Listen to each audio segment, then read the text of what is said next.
जुगाली के बारे में मैं सिर्फ इतना कहना चाहता हूँ कि इंसानों को ये सहूलत हासिल नहीं है। इंसानों में अगर मैदे की ग़िज़ा मुंह में आए तो बहुत खट्टे बुरे से हालात हो जाते हैं, तो उसको रिफ्लक्स ईसोफेजाइटिस कहते हैं। जानवरों में यानी गाय में, भैंस में, इनमें होता है कि पहले फटाफट खा लेते हैं, फिर थोड़ा थोड़ा वापस ला के तो उसको वो चबाते रहते हैं, तो उससे एक तो बहुत लंबा अरसे तक मज़ा आता है, तो दूसरा यह है कि वो डाइजेस्ट होने में मदद मिल जाती है। तो ख्यालात के हवाले से जानवर ऐसा नहीं करते, इंसान ऐसा करते हैं कि जो ख्यालात उनके एक दफ़ा ज़हन में आ जाते हैं तो बाज़ औक़ात को उनको दोहराते रहना पसंद करते हैं और गौर व फिक्र उस चीज़ पे करते रहते हैं और पुराने तरीके को ही बार बार दोहराते रहते हैं, नए तरीके से गौर व फिक्र नहीं करते पुराने। इसको रूमिनेशन कहते हैं। इससे पहले आप अवॉइडेंस बिहेवियर। अच्छा, ये जो माइक्रो एडिक्शंस का मतलब है कि जो बुनियादी अज्जा हैं बड़ी एडिक्शंस के, कि ये वो हैं छोटे छोटे जिनको शायद आप एडिक्शन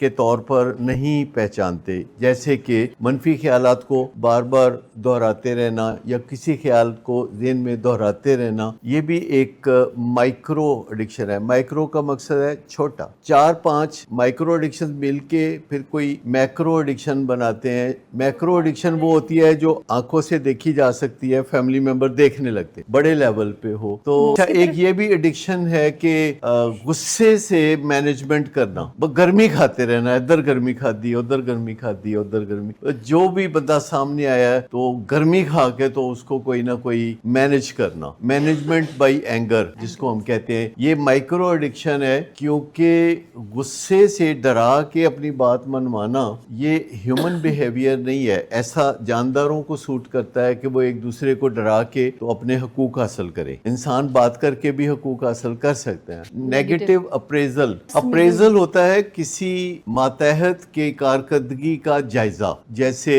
3 महीने बाद, 6 महीने बाद, या यूनिवर्सिटीज में सेमेस्टर खत्म होता है तो ये जायजा लिया जाता है कि कैसा रहा। अप्रेजल का मतलब है कि किसी की कारकर्दगी का जायजा लेना, यहाँ अपनी कारकर्दगी का जायजा लेना, लेकिन मनफी बातों का जायजा लेना, क्योंकि ये हमारी आदत भी होती है कि जब हम दूसरों की मनफी बातों का जायजा लेते हैं तो उस वक्त मूड नहीं बनता कि अब बीच में उनकी कोई तारीफ भी करें।